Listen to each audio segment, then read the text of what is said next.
We're rolling.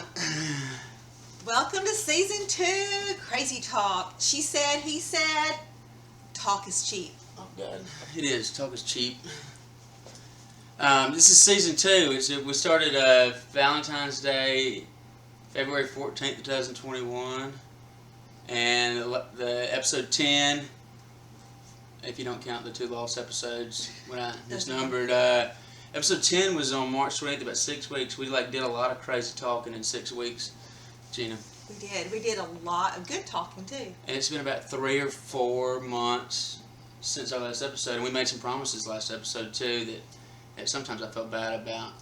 There was some like a contest where there's going to be a winner. Remember? Oh, yeah. You remember that? We made the promises to people, and oh yeah. yeah, it was bothering me for a while. So I just wanted to declare the winner, Sarah Britton Vaughn. Oh, good. Congratulations, Sarah. Yeah, you won all the top prizes, and then the Amazon gift card goes to recent graduate Tori Willis. So congratulations. I think it's still at my house. I'm well, gonna get it. You're again. responsible for distributing it. Find it. Yeah. Thank you. Either way, I think you could probably solve the problem. You may have to do some yard work at somebody's house or some tutoring or whatever. Sure. But I think they cost about $100 if you did lose it. But yeah. Tori Willis, you're the winner. And Sarah Britton Vaughn. I couldn't think of two better S winners. to the B to the V. You've won all the other great S prizes. to the B to the V. I like it. I think if anybody has any dispute with any of that, then they can launch their complaints via the comments, and we will probably declare you a winner too. But be careful what you wish for. They could report us to the Better Business Bureau. They could, but they could probably spend their time doing other things too. But I'm happy to be back talking to you, Gina. I hope we can. I think you need to hold your hand up. Other hand. I know. I did that on purpose. She tricked me, guys and gals, people. She tricked me. She asked me to hold this for 6 to 8 hours. She didn't tell me that at first. So I asked Charlie which one of his hands does he use the most, which is his right hand, and then I placed the rock in his it's really more of a sharp brick, less dominant hand, and these hands are both dominant. and then I closed his fingers and I said, now I want you to for the next 6 to 8 hours, I want you to hold that brick in your hand. I want you to go to the bathroom with that hand, with that rock in your hand, sleep, go to work, drive your car, eat spaghetti. I'm going to bed very early. Everything, just you have to hold the rock in your hand. And how am I going to hit ASDF? Was it ASDF or JKL? Yeah, I didn't ASDF. I can do it. I guess maybe. And I got some briefs to type. So he's had it in his hand now for, I'd say, about 40 minutes. It's been minutes. 40 minutes. Been minutes. And then since we started this, about 3 minutes too. So time is because this is what I cannot refuse to let go of for those many hours because you're teaching me something. Well, do you want to tell? You're showing me something. Why don't you? Do you want to tell them, or do you want? No, why don't you to? Okay. I forgot. So I'm reading a book, How to Forgive by Desmond Tutu, and I'm a big fan of Desmond Tutu, but I'm a big fan of this book because I am learning how to forgive myself for some things. I'm also learning how to forgive others, and so I put this brick in Charlie's hand to help. She didn't tell me all the. She didn't tell me it was gonna be 6 hours, but she did it. She said, "Hold this for a second." Or, I mean, she might not have said that. But she said, "Hey, put this in your hand." And she said, "All right, you can let it go in 6 hours." Because that rock represents a grudge that you might hold against someone, or maybe something you hold against yourself. And eventually, and I'm going to hold you to it, Charlie. I'm not going to tell you. I think you did a good job choosing your I'm not going to say victim in this case, but your subject for this experiment because, I'm not going to argue with you, and I'm going to do it because, probably not, because I'll learn something else too about it. But it's I think it is a great way to show somebody instead of just talking crazy, with with something you can touch, and with 6 hours. 6 hours is a long time to hold something or to have your, it's going to affect the brain.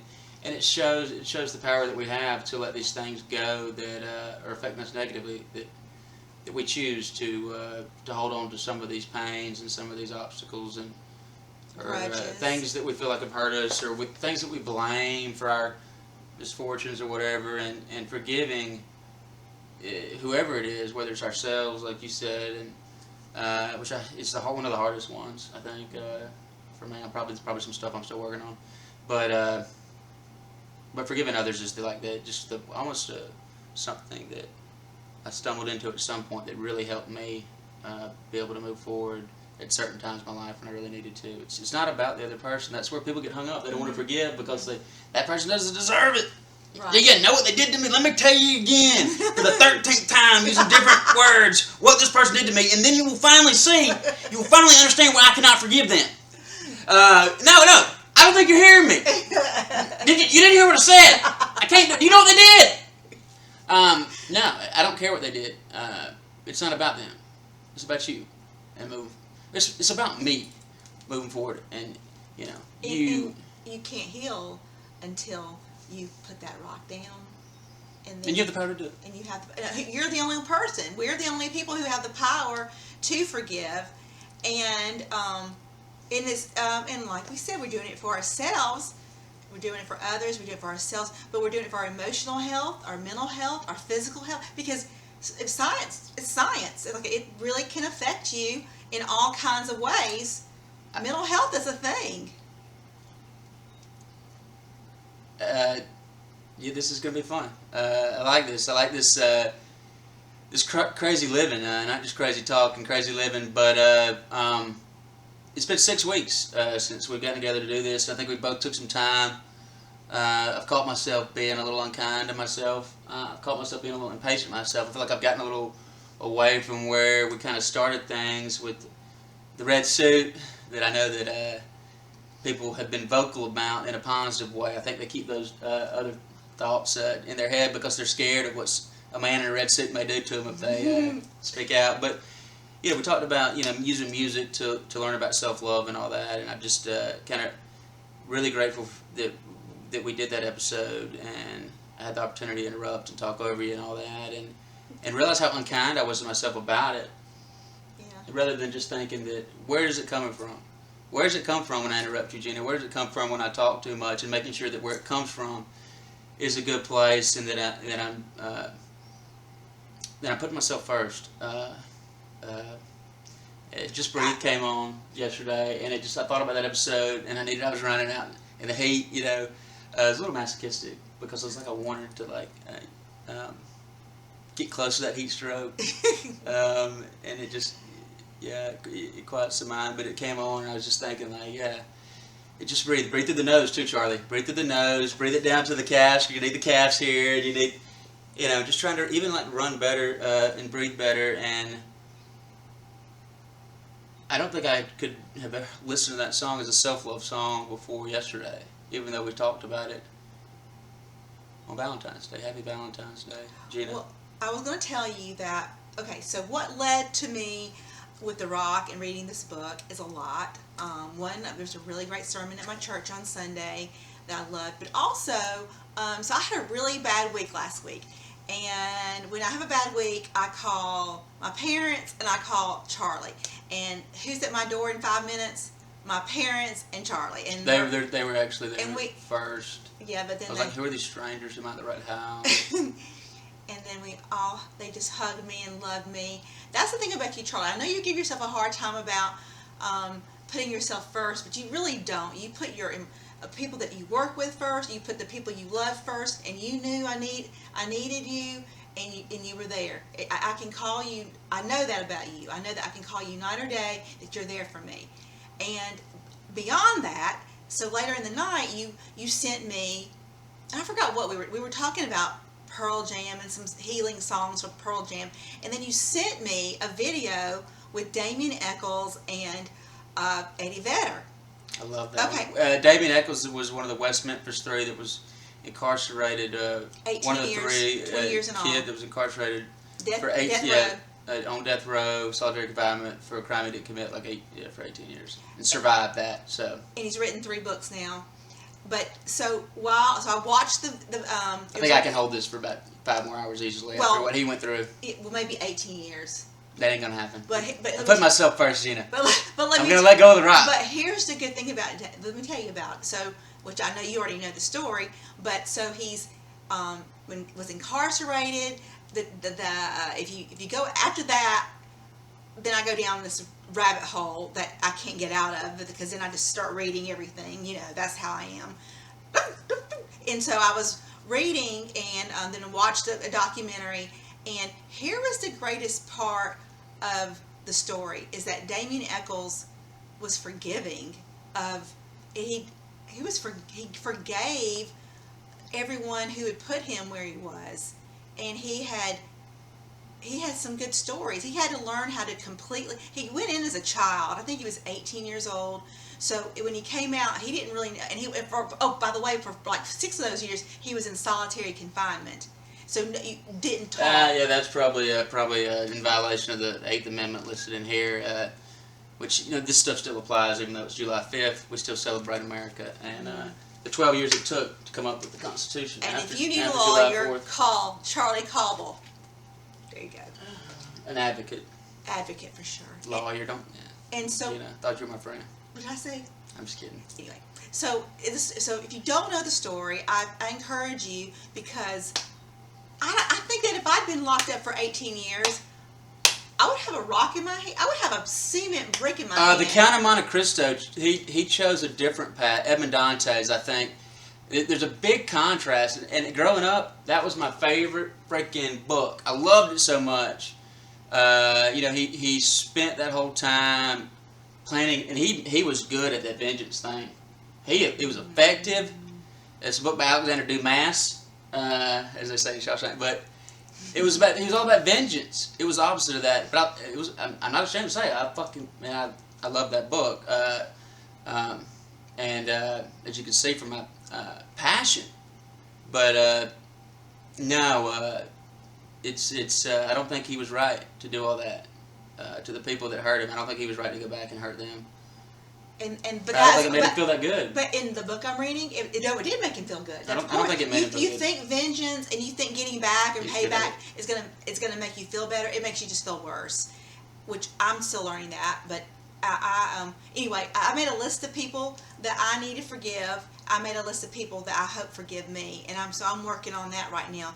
That's my summer project. Independently, you mentioned that earlier. I was thinking about. I was talking about how I started making a list yesterday when I was just outside, just, you know, in nature, and listening to my favorite music, and breathing and quieting in my mind, and I was thinking about all the people that I just am overwhelmingly grateful for that have touched my life in ways, and this is kind of like one of those Facebook posts. If you think I'm talking about you, then I 100% am, and thank you. Like, it's been a million little people doing a million small things that I've just have blessed me so. And I get really sad sometimes, or I struggle with the challenge sometimes, Gina. But I know I have a stronger sense that I'll wind my way through it and get through it, and I can sense, you know, that there is a light at the end of the tunnel, and it's just a really awesome thing. But I don't want to discount like how difficult it is sometimes, and there are emotions that I wouldn't want to admit that I feel this day and age, you know, whether it's jealousy or insecurity or not being good enough or unlovable. I still feel those things at times, and there are opportunities to check in, but they're also like, it's each and every time has been an opportunity to level up, and I could feel it the other day right before I ran into that snake that we're about to go find. Jake is what I named him, and I'm not as scared of snakes as I used to be, but check with me tomorrow. And you know, Charlie, thank you for being vulnerable today and carrying the rock. I hope if we did anything today, we're talking to ourselves, but we might help you too, is forgiveness. Check out that Damien Eccles video. Check out the Forgiveness Project. There's several different projects that you can read, and stories about how people go play forgave, ping pong, or go hang out with your friends, or make amends. Go bowling. I don't know. Don't read. Reading is too hard, and it hurts your eyes. Now, Proud of Gina and myself, really both of us, because in the time between seasons 1 and season 2, even if we didn't know that's what it was, we have behind the scenes been better friends to each other, including me calling her an asshole when she was an asshole, and knowing that she was probably gonna miss the love and the friendship, or had a chance to, with the fact that I called her an asshole when she was an asshole, because you were an asshole, and I felt like it was kind to me, really. I put myself first when I called you an asshole. I said, "You're an asshole, Gina." Yeah. Well, it's fun saying, calling you an asshole right here. Well, can I, since you're... No, you don't have to, wait. Well, since you're bringing that up, I want to clarify. I just want to clarify. I was that word. But since then, you've been a better... this is something you don't know. And you can say what you want to say, but I'm interrupted to say this. Okay. You've been a more present... And it's not because of that. I mean, it's like, I think you didn't talk to me for a little while after that, or whatever. No. But it was... Whatever it was, but like, recently you've been such a good friend, and you've really blown me away. And I've appreciated just reaching out, texting, checking in. It's just been different, and I'm proud of you. I'm proud of us. I think we've both done a good job of showing people, or showing each other how to be good friends. More so than ever before. More so than ever we recorded any episodes or anything like that. I don't know. In a lot of ways, it's hard to look back at us before and call it a friendship. It's weird to say. Well, I want to say this. If you have a friend who loves you enough to tell you that there's a person in your life that needs to get out of your life, and is telling you out of love, they're telling you out of love that this person is not good for you, they've seen this person treat you in the way that you shouldn't be treated, and you ignore the person who's telling you that, then yes, and then it felt like a betrayal. And anyway, No, that's not what it was. You were mad at me. I was mad at you because I was relying on you. We were going to, I think we were going to meet up later and record, and I never heard from you. And it was, I just decided that it was an opportunity. For what you did is you gave me an opportunity to put myself first. It was hard for me, and I just. But you called me out, and I needed to be called out. And I immediately forgave you, and it wasn't that big of a deal, but it was, I guess. Yeah, because we took a break from our show, and we went to our corners and thought about it, and then now we're better than ever. I'm wearing "Have a really nice day," and I'm still celebrating the 4th of July because it's every day, and this is the most beautiful piece of art ever. Thank you, Sophie. Because thank you for showing me how to love myself better. I have caught myself saying some nasty things to myself lately. Did you know that? Just stop it. No, well, I mean, you don't realize. I had to realize it first. I didn't realize how nasty I could be to myself. But that's, that negativity jar thing or whatever helped me realize it. And I was just like, wow, you've been nasty to yourself. Love is patient. Love is kind. And we can talk crazy all day long, but it's acting crazy. And, going over to people's houses just to give them hugs. Don't underestimate what your acts of kindness can do. And when I say don't underestimate, I'm talking to myself. And I just so glad we started doing this because it gives me something to look back on and say, am I, is it coming from the heart? Is my actions and my words coming from the heart? And am I progressing? And I go forward, I go back. So I'm still working on me. Bye. See you soon. We're gonna find a snake. If I can find that button. Yeah.